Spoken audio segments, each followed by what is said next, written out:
Evening.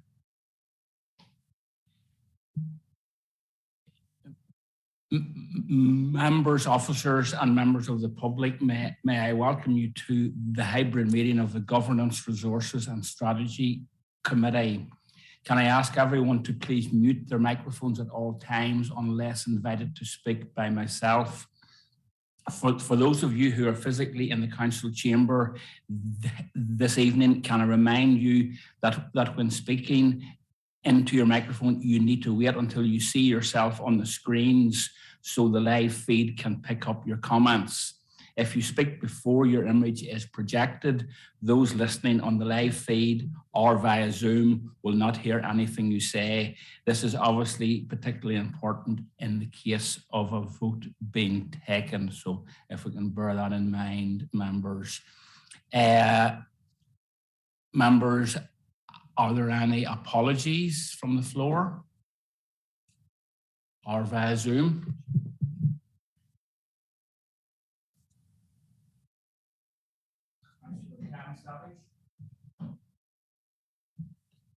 Thank you, Chair. There's an apology in for Councillor Mackle, and Councillor Hawking hopes to be along later.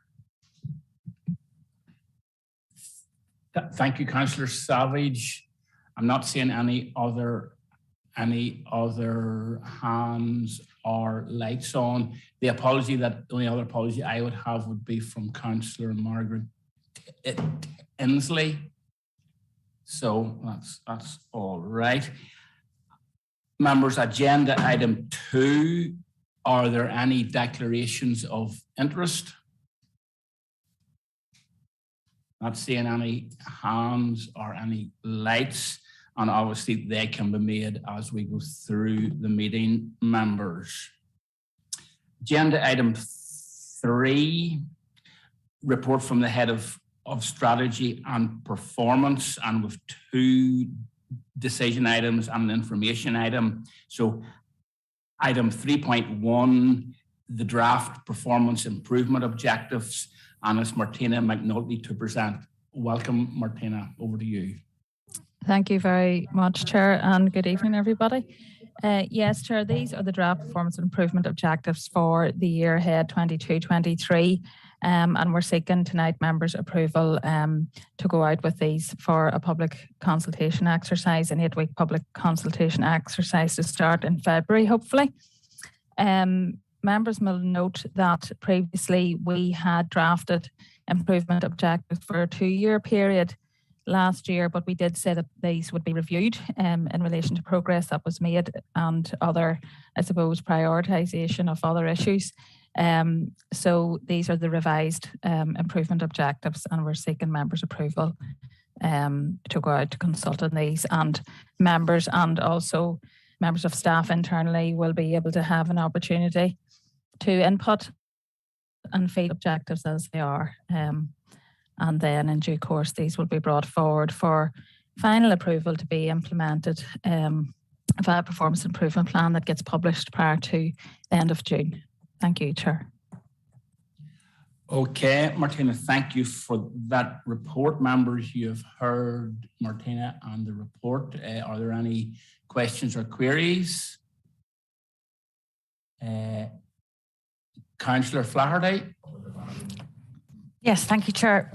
Yes, thank you very much, Martina, for that report. I think we go down it over the weekend even, and I'm broadly happy with it, and more than happy to propose it. To be fair, just wanted to just comment that just today I did receive a phone call regarding your first objective, which is the availability of more inclusive services for those with autism and their carers. I did receive a phone call today, actually, congratulating the council on the work that has been acknowledged out at Navanfort with the latest award there.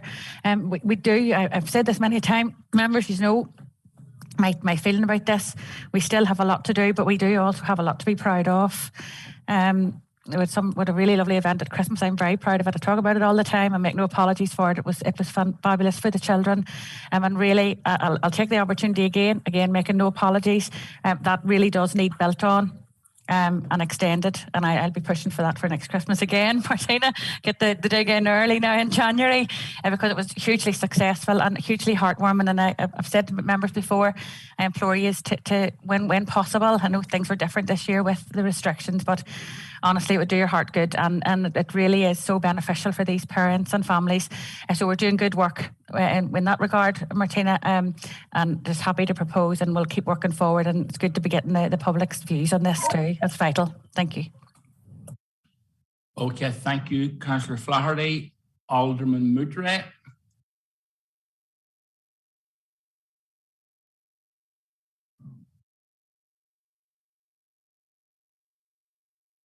Thank you, Chair, and thank you for Martina for the report.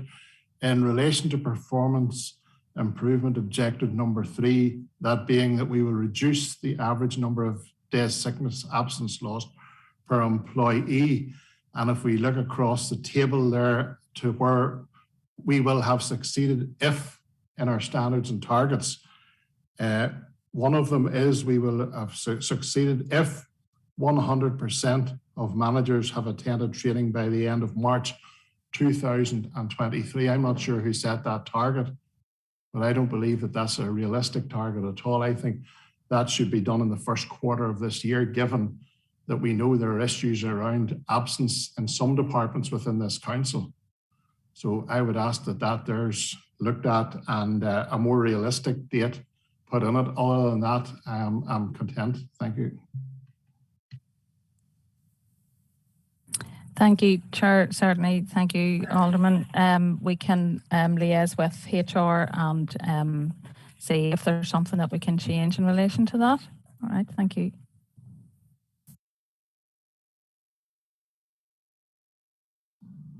Thank you, Martina, for that.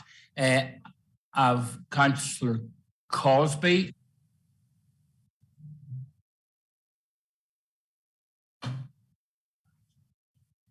Thank you. I'm happy to second a proposal by Alderman Moodry that we do look at that going forward.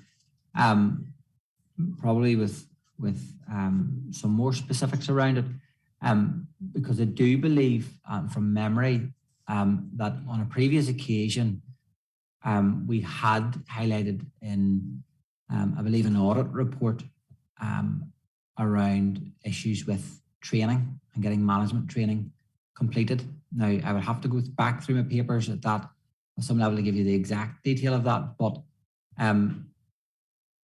this is about compulsory training for our staff, and once a programme is put in place, it should be done within that time scale. And I guess what Alderman Moodry is asking for is that time scale be reduced quite significantly to get that done, because if we drag that out, then we go a longer length of time without staff appropriately trained, and it should be a priority to make sure that our staff have the appropriate and correct training to allow them to fulfil their roles to a higher standard. So, of course, the sooner that's done, the better. So, rather than a 12-month figure, I think Alderman Moodry suggested maybe 3 months, and it should be a priority, certainly from our perspective. Thank you. Okay, Councillor Cosby, thank you very much for that. Martina, have you anything further to add in terms of what Councillor Cosby has said? No, thank you, Chair. That's fine. We'll certainly pick those matters up with HR. Okay, thank you, Martina. So, members, in terms of where we are in this, we have it proposed from Councillor Flaherty, and in terms of what Councillor Cosby or Alderman Moodry have said, have we got a seconder, given if the changes are made, if this thing is looked at?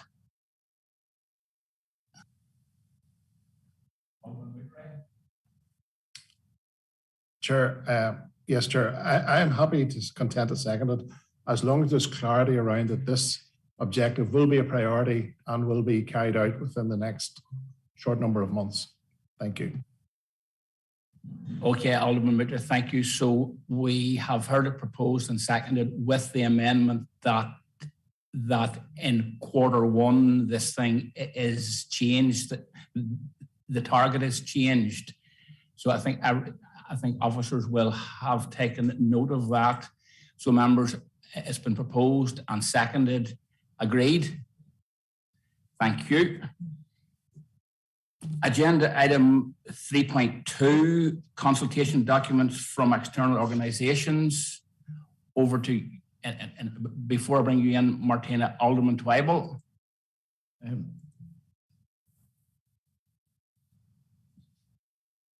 Just thank you very much, Mr. Chairman. And really just to say that there's a huge list here of documents and topics that do need some perusal. And I would just hope that Martina will be able to muster the right amount of energy for each one of them. But there's one there about the Department of Education, an independent review of education, and it's a public consultation.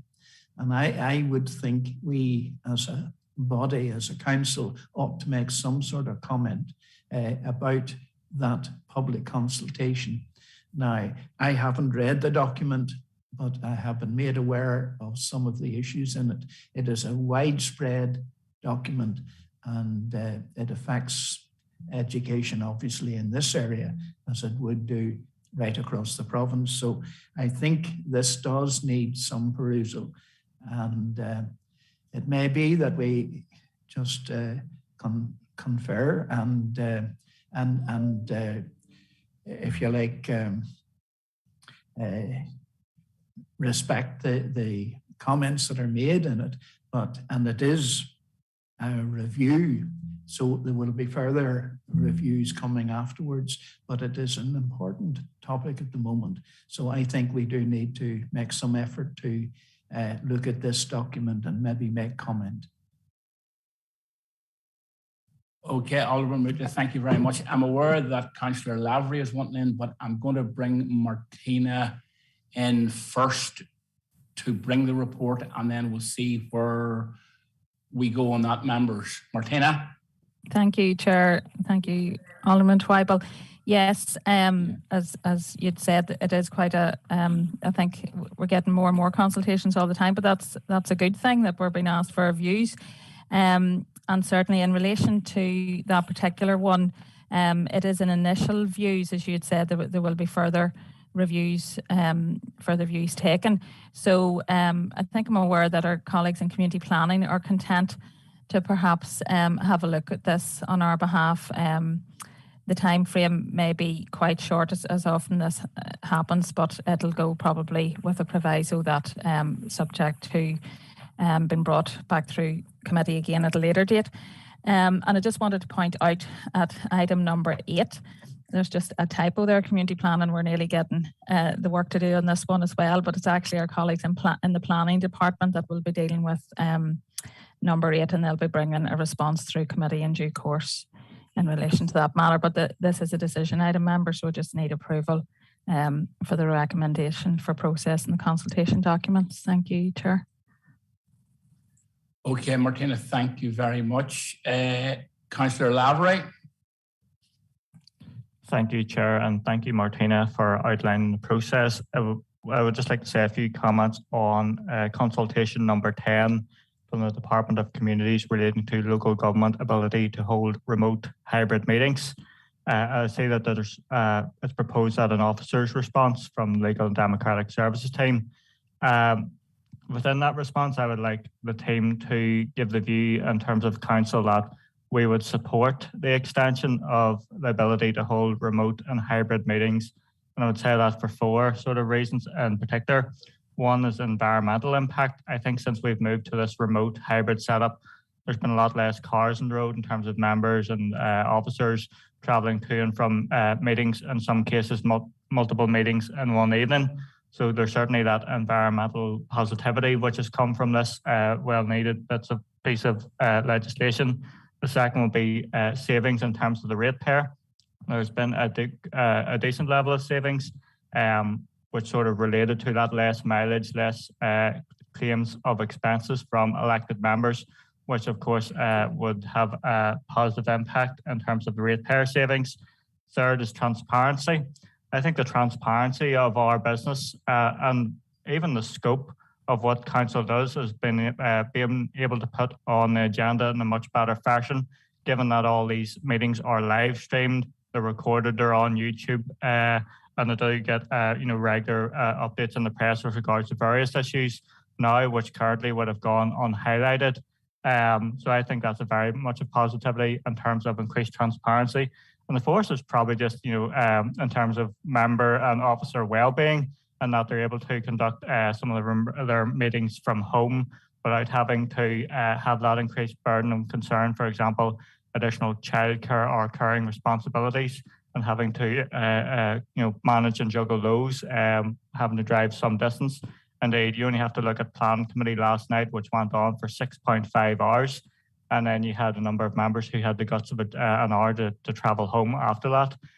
So I would be of the view that within the officer's response, they articulate the benefits, certainly, of this organisation from going to remote hybrid meetings, and ask that option be extended, which would allow this council to continue on that process and continue to reap those benefits. Chair, thank you. Okay, thank you, Councillor Lavery, and your comments will and have been noted. Councillor Barry. Thank you, Chair. And I would just like to make my views known on number 10. I'd also asked to speak on it.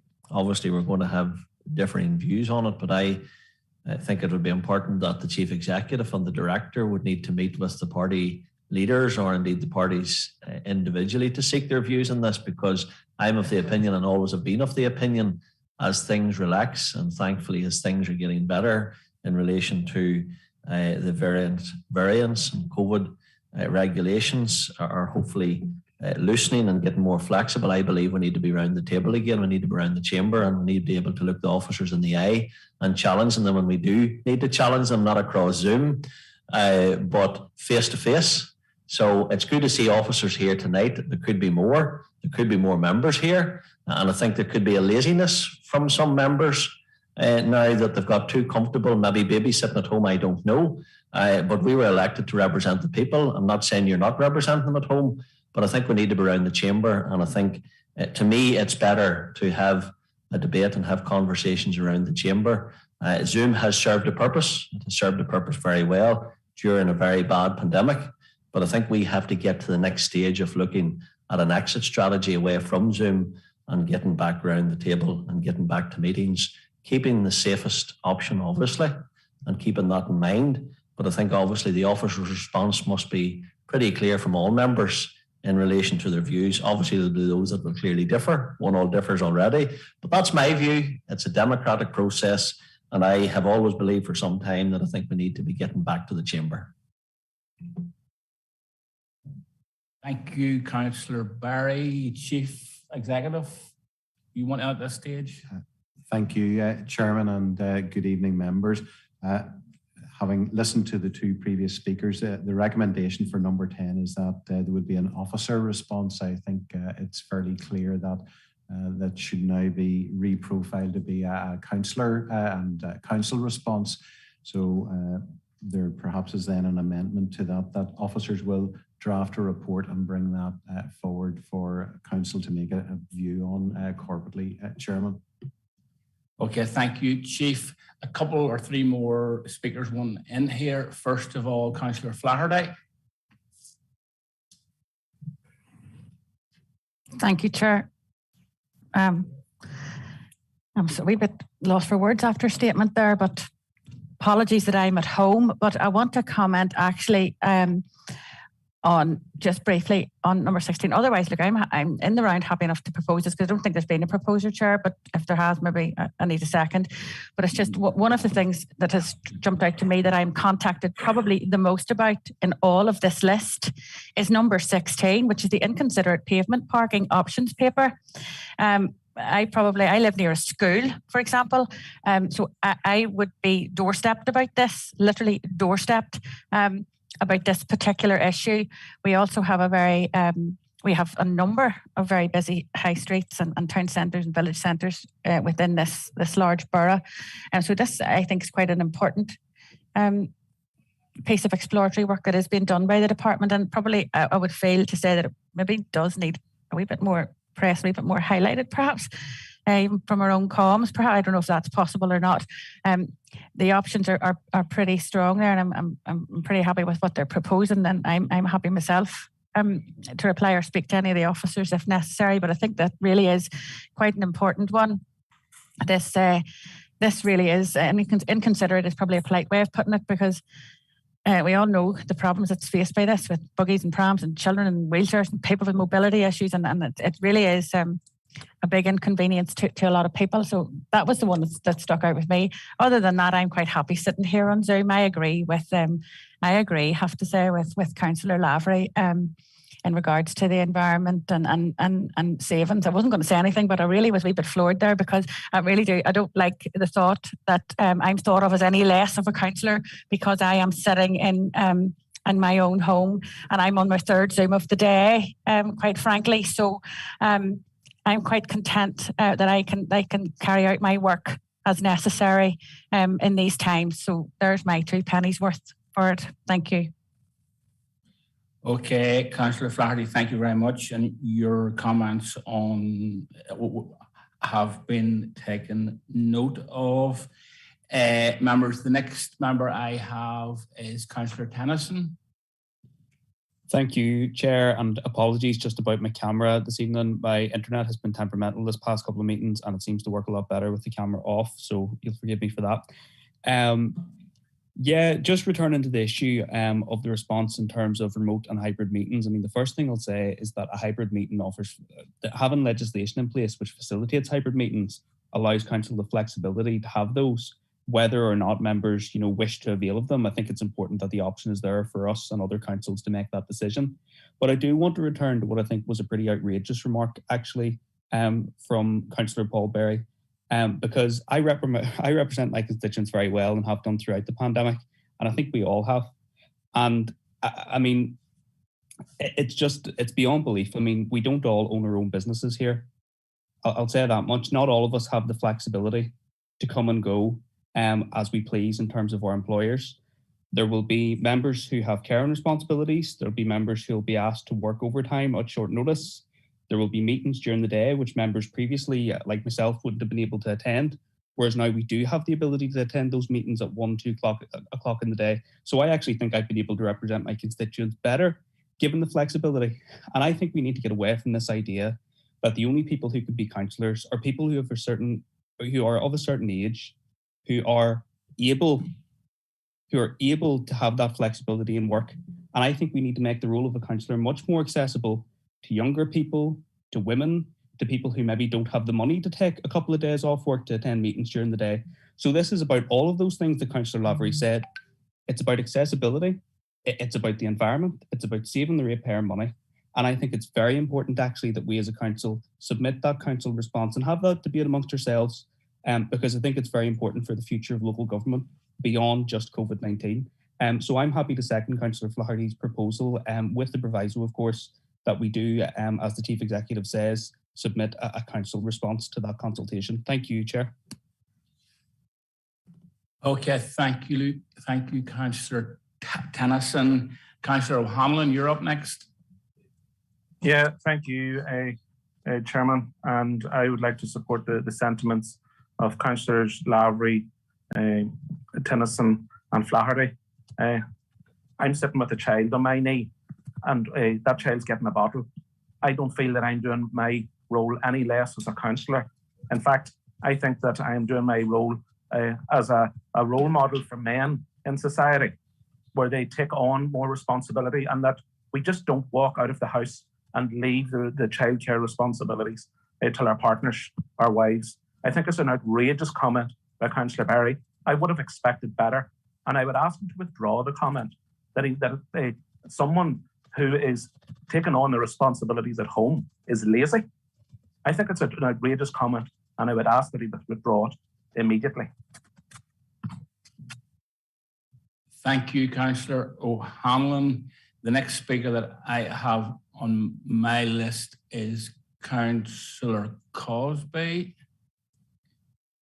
Thank you, Mr. Chairman. I think just in relation to the DFC consultation on remote meetings, and they absolutely have served a purpose. Of course, it has always been our party's view from early on in the pandemic that the elected members, places to be elected to this chamber, and it is much more conducive to doing business when we are all here. It makes it much easier. If we need adjournments, if we need to deal with issues during meetings, and being on Zoom makes that much more difficult. Now, of course, I wouldn't necessarily share all of the same views as Councillor Berry, as somebody with 2 small children at home. So on that basis, we would prefer that either parties would make an individual response, because I suspect we're not going to get agreement from the floor here as well. But Councillor Flaherty raised point 16 as well, if I can do so also, Mr. Chairman, because as someone with a mother who requires wheelchair use on a fairly regular basis, and as somebody who is regularly pushing a double pram through the town with my 2 children, it is entirely frustrating and at times quite dangerous when you have to move out onto the road to get around vehicles parked on footpaths with either small children or a mother who needs a wheelchair. So it is concerning, and there's been a couple of near misses in certain locations in the town, and we all have them in our constituency, in our patches. And I think considerate parking would not need to be enforced if people who were parking there actually were considerate in the first place. So I don't know if I have a preference on the options, but I do think as a council we should be making a response to say that we would support enforcement measures in this regard, and that either of the options would be, we would be open to seeing what they would look like in practice, I suppose. But I guess the easiest way to stop people from doing things that you don't want them to do is to issue them with a fixed penalty notice. And maybe that is the option, but at the same time, we do need to be making sure that the department do take robust action on this, because I have a constituent who's registered blind, and it almost takes his life in his hands at times whenever he can't get past on the footpath. And I think we've seen it highlighted locally in the press many times, Portadown being no exception, with Bridge Street, round Millington Primary School, and down some of the side streets. So I think we should be robust in our comments in relation to supporting measures to curtail the inconsiderate parking on footpaths. Okay, thank you, Councillor Cosby, and your comments across the 2 issues that you spoke on have been noted. Alderman Mudray, you're up next.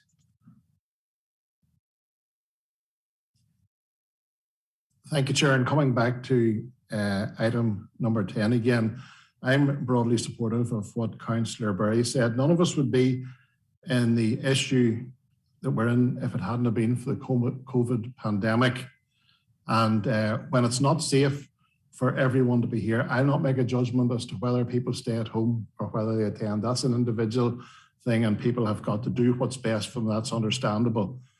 But whenever the pandemic passes, and hopefully that's sooner or later, I think our constituents are best served when councillors are here in the forum that we were all elected to over almost 3 years ago.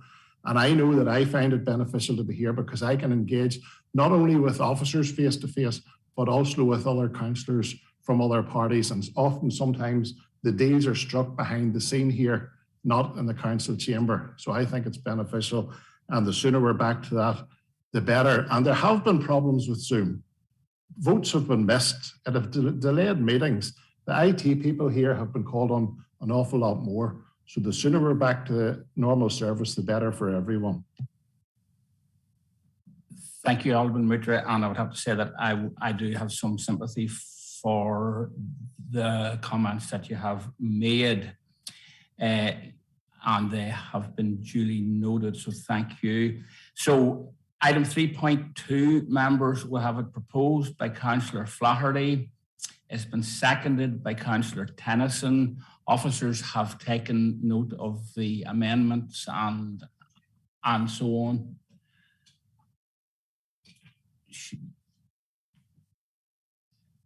Sharon McNichol, are you wanting in?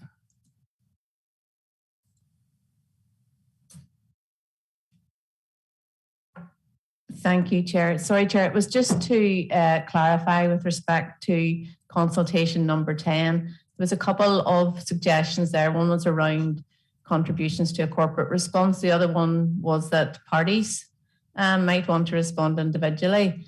And I just wondered if we could get a bit of direction on that. Okay, thank you, Sharon. Alderman Mudray. Yeah, I don't think we're going to get a total agreement on this, and Sharon has an almost impossible task if she goes down that line. I think parties should make their own responses in relation to it. Thank you, Chair. Okay, thank you, Alderman Mudray. So I'm seeing no further lights or no further. It's been seconded by Councillor Cosby. Councillor Lavery, you want in again? Yeah, it's just to get some clarity on the issue. I know Councillor Flaherty had initially proposed it, and I think she was keen on getting that council response, so to speak. The view I took from that was that, you know, this would be presented at full council and would be debated there. And on that basis, I understand that Councillor Tennyson seconded that, so that a report on this particular consultation item will be coming to full council for debate. And on that basis, I understand that Councillor Flaherty proposed it and Councillor Tennyson seconded. Would that be clear, I think, from Councillor Flaherty, that that is the situation and that a report on this matter will be debated at full council? Just to be clear on this consultation item 10. Thank you for that, Councillor Lavery. I suppose it was my view, but we will ask Councillor Flaherty in a moment, but it was my view that it was the broad package, that it was the complete item 3.2 that Councillor Flaherty was proposing. But Councillor Flaherty, do you want to come in and clarify? Yes. Yes, Chair. Thank you very much. Look, I think it's quite clear this probably does need some further discussion amongst the parties. Yeah. I didn't intend on speaking on number 10 at all, I have to be honest, until I just felt a wee bit not entirely content with what was said, to be honest with you, and that's my entitlement to say that. Absolutely. But if there's further discussion needed, I'm happy enough with what Councillor Lavery has just outlined there. I think we need to talk about this. We'll talk about it. That's what it's all about, isn't it?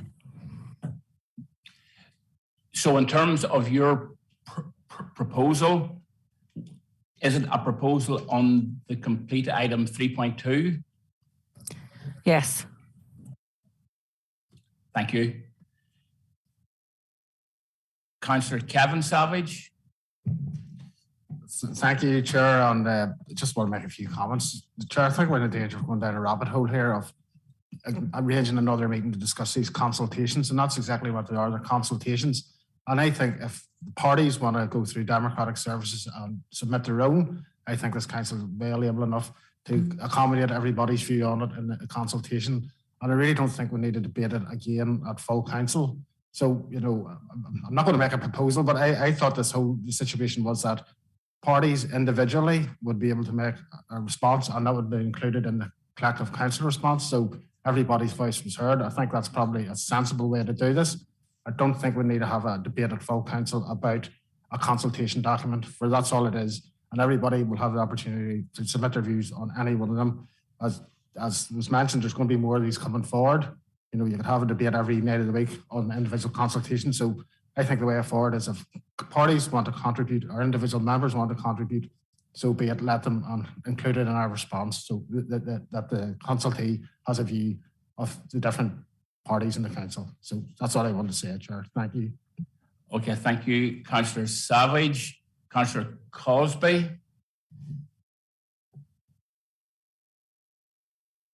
Thank you, Mr. Chairman. I think what Councillor Savage has just outlined is entirely sensible and is in line, I think, with what Alderman Moutry had proposed.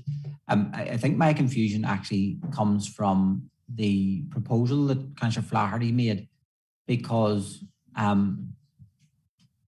it was unclear to me as to what that was. So I would be keen to see what the minute actually said, because she talked about Councillor Barry's comments and her view on the remote meetings and the consultation, and then went to item 16.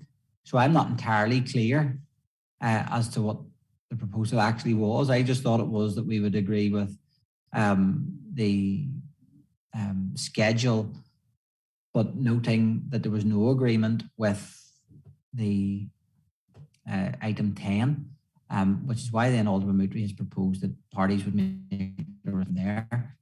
So that was my assessment of it. So I don't know now, after Councillor Lavery had come in and checked. So I'm not clear. Just not. Okay, thank you, Councillor Cosby. Chief Executive. Thank you, Chairman. And we're probably at the stage of having a whole lot of proposals on the floor and the confusion around all of that. So maybe if I can try and simplify it, if I think I've got the understanding of it right, there is the overall schedule which needs to be agreed. There are 3 items that we have been talking about that are maybe different to what is on the schedule. One of them is around the education that Alderman Twybull referred to. As I understand it, there was no disagreement around us preparing a corporate response on that. Another one was to do with the pavement parking. Now, there were some slightly differing comments, but largely saying that we should put a response in. I think Councillor Cosby had said about supporting enforcement, whether it's around one or the other, but I didn't get the sense that there was any disagreement that we would make a response on the pavement parking. So, Chairman, maybe to step it back a little bit, if we can get agreement that that is what it is, then ultimately the decision then comes down to how we respond to item 10, which is the remote meetings consultation. And there are obviously 2 views, one that it comes back to the council or one that we make the party views. So but that would mean a number of people withdrawing their proposals to allow us to be able to get the vast majority of them out of the way and then make a decision on the remote regs, Chair. So that would be my suggestion, to try and get some clarity on it.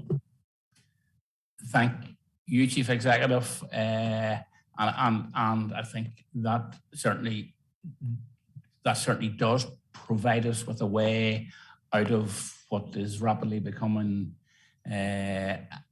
slightly messy. So, in terms of what the Chief Executive has said, in terms of the clarity around each item apart from item 10, are we content? Have a proposer, Alderman Moutray proposed, Alderman Twybull seconded.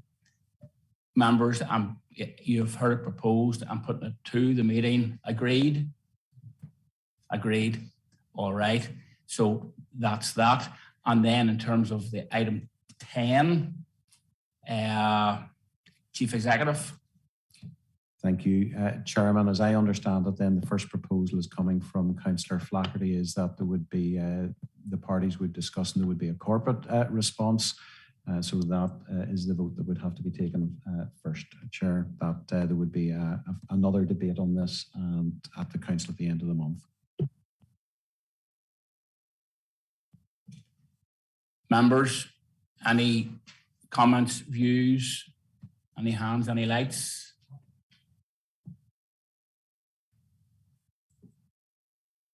Alderman Moutray.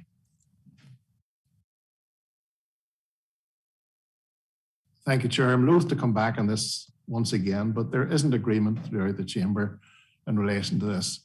And it's a fairly simple process. It's a consultation document. Let each party make their own proposal and let's move on. Or their own submission. Let's move on. Thank you. I can't support the proposal that's on the floor. Okay. I have 2 more lights on. Councillor Tennyson. Yeah, thank you, Chair. And it's just in response to the suggestion that parties could just do their own response and move on. I don't actually think that that's necessarily useful, because Obviously, this concerns local government directly, and therefore I think it's important that, for example, officers in democratic services and other departments would be able to feed in as the implications for them. Ultimately, the only difference that we're going to make as members is the direction as to whether we believe that there should be facilitation for remote and hybrid meetings, and then the officers will be concerned with operationally what those considerations are, and they would need to be reflected in the consultation. So I think that Councillor Flaherty's proposal, in that we arrive at a corporate response and members have sight of the consultation response, is actually a much more rational way forward.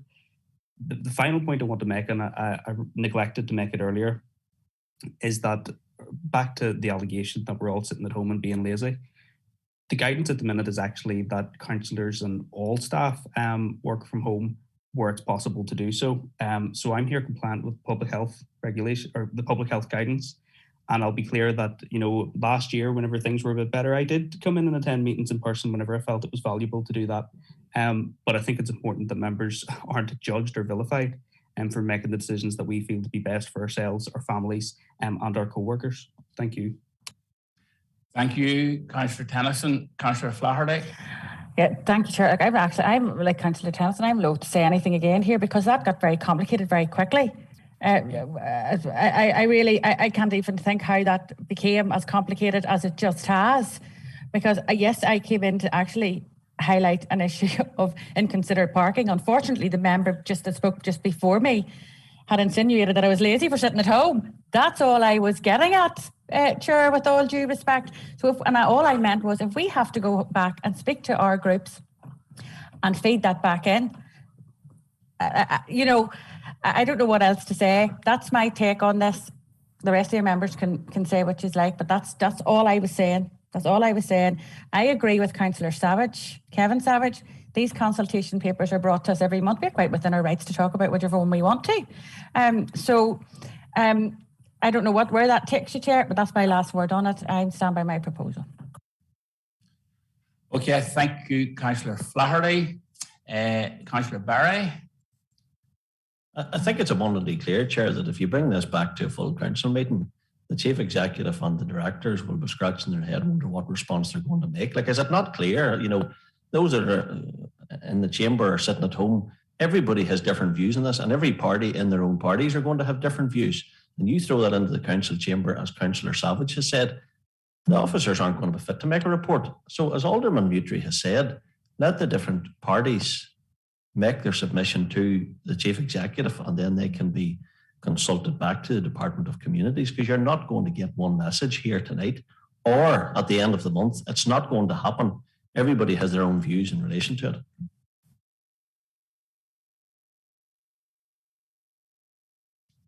Councillor Kevin Savage, and then we are moving on here, folks. We're drawing this to a conclusion. Thank you, Chair, for just letting me back in there. I just noticed that the consultation, the deadline date's the 15th of February. And if this came to full council, there's a possibility that it could actually be called in. And ultimately, we couldn't have a consultation in time. I just wanted to point that out just for members' knowledge, or just in case, So I think, we're probably safer knocking us in the head as soon as we can. Chair, thank you. Thank you, Councillor Savage. That's a very useful intervention in terms of the timescales. So, members, it is a decision item. Item 3.2, we have put everything except for item 10 to bed. So, in terms of it as a decision item, we have a proposal. The first proposal was from Councillor Flaherty, which was seconded, to the best of my knowledge, by Councillor Tennyson.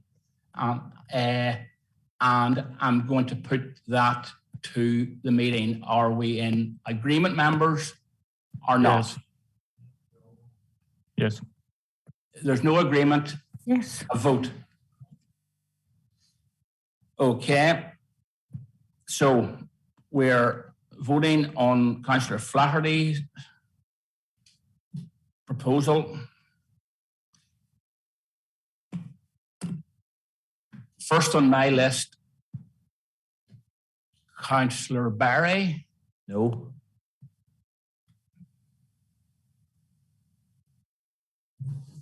Next on my list, Councillor Cosby. No. Next on my list, Councillor Flaherty. Yes. Next on my list, Councillor Bruna Hockey. Yes. Councillor Bruna Hockey. Can you hear me, Chair? Yes, I can. Yes. Next on my list, Councillor Keith Hockeyan.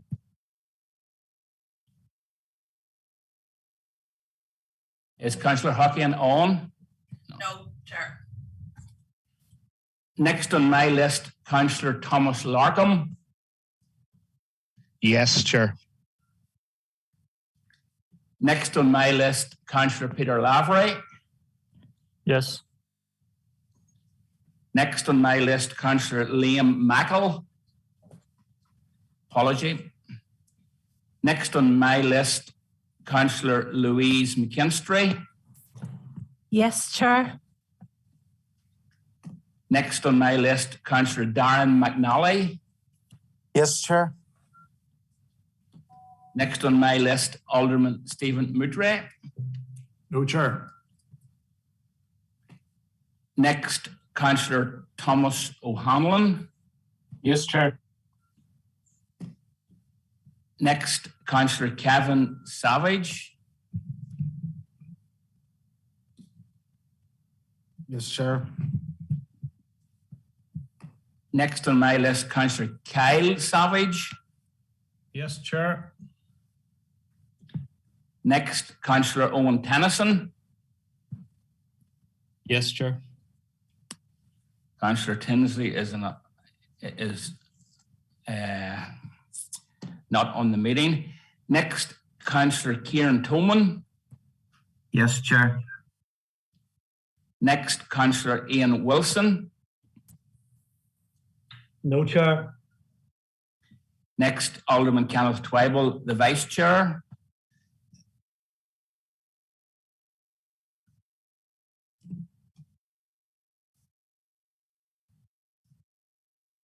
Disappeared now.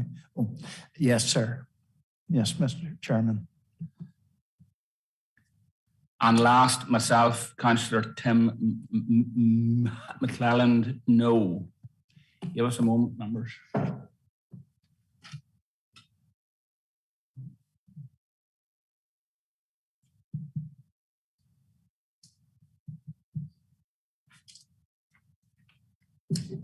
Okay, members, the votes in, there was 12 in the yes column and there was 5 in the no column. Councillor Flaherty's proposal is carried. Thank you. Okay, moving on. The next one is an information item. Item 3.2, the Customer Care Action Plan Progress Report, April to September 21, and it's over to Martina again. Thank you, Chair. Members, this is just an information item, so if you have any questions or queries on it, you're now or outside the meeting, I'm happy to take those. And it's a regular progress report, and then there'll be an annual report at the end of the year. Thank you. Okay, thank you, Martina. Any questions or queries for Martina on this one?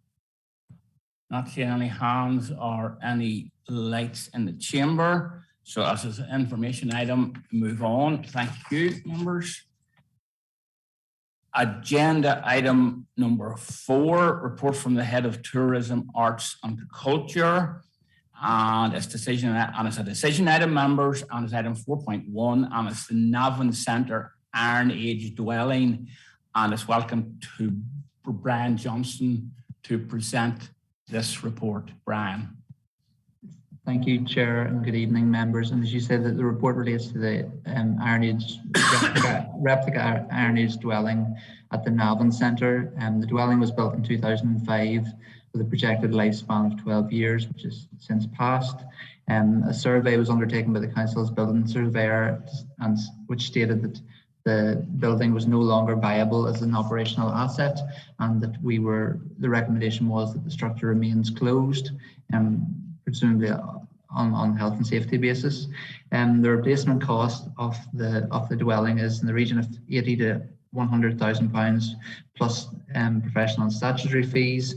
In accordance with the capital programme process, the report was presented and approved by internal officer EMT in November, and then subsequently brought to Economic Development and Regeneration Committee on the 14th of December 2021. And a note at that point was again that we look at the professional fees, and that was noted that evening, which we are doing. So as required by the capital progress process, the approval of the Governance, Resources and Strategy Committee is required before capital monies can be committed to a project before moving to stage 3, which is committed project development. So the recommendation before members is members are asked to note the report and approve that this project moves to stage 2 of the capital programme process, i.e. a business case is drafted and submitted to committee. Thank you. Okay, Brian, thank you for that report. Alderman Mutre, you're up first.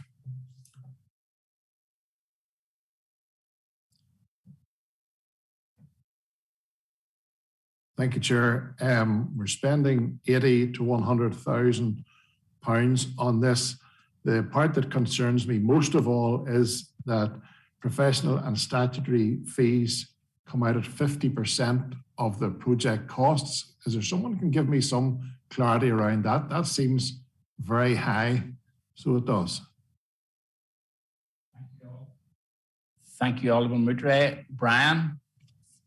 Yes, thank you, Alderman Mutre. And it did come up at Economic Development Regeneration Committee. It is something we're looking at as this moves forward into the next stage in terms of the business case. So that will certainly be addressed as part of that. Thank you. Okay, and I guess in terms of the overall sort of due diligence around that, Brian, I mean, we're happy that there's nothing going to be agreed until we get clarity on those statutory fees and so on. Yes, thank you, Chair. That will be as part of, as you say, as part of that business case. So yes, that still needs to be considered again. Thank you, Brian. Alderman Mutre, you're wanting back in there. Yes, Chair. I'm not getting the degree of clarity around this that I would like. We have a paper in front of us tonight suggesting that professional statutory fees at 50%, and the officer is indicating that that won't be the case, and I accept that. But I can't support this until I know where we're going to be in relation to these fees, at what level. Why was the figure of 50% put into the paper if we're really talking about 20%? And I need to be reassured in my own mind that it is a level somewhat lower before I will support it. Thank you. And if that can be brought to the council monthly, so much the better then. Okay, thank you, Alderman Mutre. Brian, do you want to come back in on that in terms of sort of helping Alderman Mutre in terms of the clarity around all of this? Yeah, yes, thank you, Chair. And I suppose the professional fees figure came from the initial assessment from the independent specialist that undertook the work. So I think there's still another degree of scrutiny to go through in terms of that business case. So this will be back in front of members again in terms of that additional assessment. And so for this evening, we're only asking for approval to proceed with a business case and not actually the spend at this point. And I suppose at the risk of maybe repeating myself, but we are happy that the timescales allow us to do this due diligence. Brian. Thank you, Chair. No, the timescales have to allow the due diligence and allow the process as outlined in council procedures to take place. So yes, we have the time to do the due diligence around it. Thank you for that, Brian. Councillor Cosby. Thank you, Mr. Chairman. And through, can I ask Brian then, if the business case is being undertaken, if we approve tonight and the business case is being undertaken, who will carry out the business case and at what cost that at this stage? Thank you, Brian. And again, we'll be working through the estates and assets team and on the business case. We may need some independent advice on the business case. And there probably isn't a fixed price for that, the cost of that business case at this point. Okay, thank you, Brian. Councillor Cosby, you want back in again on that? I do. Estates and assets with maybe some independent, and we don't have a fixed price. So we're agreeing, you're asking us to agree a business case without us knowing how much that spend is going to be. And then you're telling us that professional fees could be 50% as well, and we're not clear on that either. So pardon me for maybe being a wee bit more reserved around this, and I appreciate and I've seen the other figures around loss of income, etc., but at the same time, making decisions, I would expect to have much more of the information.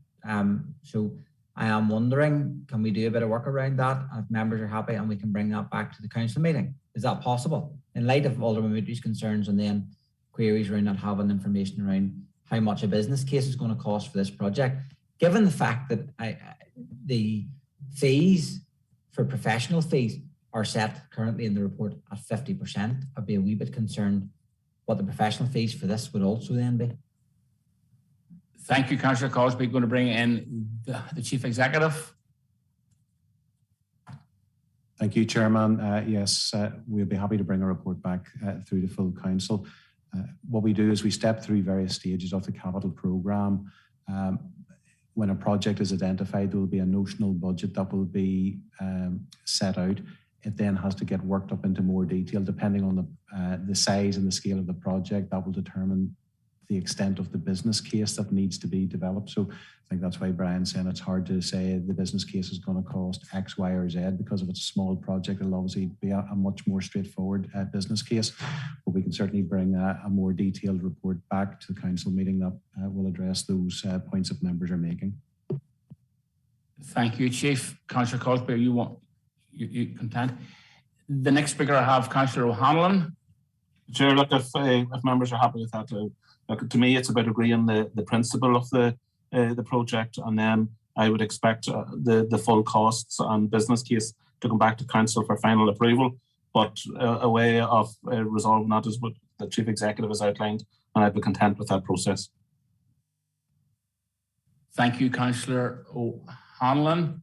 So, members, to draw this to a conclusion, as this is a decision item, we are saying what? We're deferring it to council. Deferring it to council. So that's been proposed by Councillor O'Hanlon and seconded by Councillor Cosby. That is deferred. Members, we've heard this proposed and seconded. Happy enough? Agreed? Okay, thank you. Thank you, Brian. Agenda item 5, report from the Transformation Director, the Head of Estates and Asset Management. And it's a decision item, and it's agenda item 5.1, and it's a draft environmental strategy. And it's Jonathan Hayes to present. You're very welcome, Jonathan. Thank you, Chair, and good evening, members. Members, the report before you tonight is in relation to the draft environmental strategy for Northern Ireland, and it's a consultation response that officers have prepared. Members will note that the draft strategy consultation seeks to support carbon budgeting and changing measures alongside proposals for more specific to areas such as waste management, protection of the environment through potential additional environmental health services. The consultation response has been drafted by officers, and certainly seek to get members' views in relation to the consultation response itself. The deadline for the consultation is the 18th of January, and from an officer point of view, we would welcome the strategy. It is a significant step forward in terms of the protection of the local environment, but certainly the draft responses in Appendix 1 for members' consideration. Thank you, Chair. Thank you, Jonathan, for that report. Members, any questions, queries, or comments for Jonathan on the report? Not seeing any lights or any hands. As it is a decision item, members, I need a proposer. Councillor Lavery, you have your hand up. Apologies, Chair, was on mute. Happy to propose the recommendation, Chair.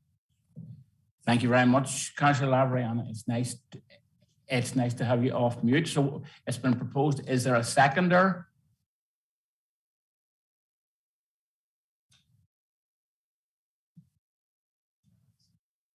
And it's been seconded by Councillor Kevin Savage. So we've heard it proposed by Councillor Lavery and seconded by Councillor Kevin Savage. I'm putting it to the meeting members. All agreed? Agreed. Thank you. Agenda item 5.2 is an information item, and it's the draft green growth strategy for Northern Ireland, and it's Jonathan Hayes again. Jonathan. Thank you, Chair. And again, members, this report is for information to members. The Green Growth Strategy sets out an ambitious vision and a framework for delivery with which all other Northern Ireland government policies and strategies must align as proposed within the strategy. Provides an importantly vital opportunity to enable wider climate change, green economy and the environmental considerations when making decisions at a departmental level. This will ensure new policies and programmes align with the need to address climate change, develop green jobs, and also address biodiversity commitments. The strategy is underpinned by the Northern Ireland Executive Commitment as outlined within the report. And again, officers would recommend to members in relation to the response that was submitted by council officers. But happy to take any questions, Chair. Okay, thank you for that, Jonathan. Any questions or queries for Jonathan on this? Not seeing any hands at home or any lights in the chamber. And as an information item, that's grand. And I think certainly it is an absolutely vital issue. It's probably one of the main issues that we, as a society and as a community, face going forward in terms of the climate change and the biodiversity. So it's good that we as an organisation are playing our part, and we need to be playing our full part in how we shape this going forward. Councillor Kyle Savage, you want in? Thank you, Chair. Yeah, just to thank Jonathan for the reading through this reply to it all. And I suppose one thing that jumps out at me is lead by example. And I suppose that's what our politicians at Stormont need to be doing. They need to be leading by example and driving this forward, because it's so important to everybody within our community, from young to old, and it's the future we're talking about here. So it's great to see that they're finally starting to move. So thank you, Chair. Okay, thank you, Councillor Savage, and indeed it is one of the seminal issues. So, information item, we move on. Thank you, members. Agenda item 6, correspondence. There are no items of correspondence that I am aware of. So now I'm seeking a proposer and a seconder to go into committee. Councillor Barry proposed. Alderman Twyble seconded that we go into committee. So at this stage, I have to read out the following statement. Members and online viewers, in accordance with Schedule 6 of the Local Government Act, exempt information, we will now be moving into a confidential session of the Council. This means that we will be turning off the public feed of the meeting. This will be returned when the meeting is restarted. Can I ask the ICT officers to please turn off the feed and confirm with me when the confidential session of the meeting can proceed?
session.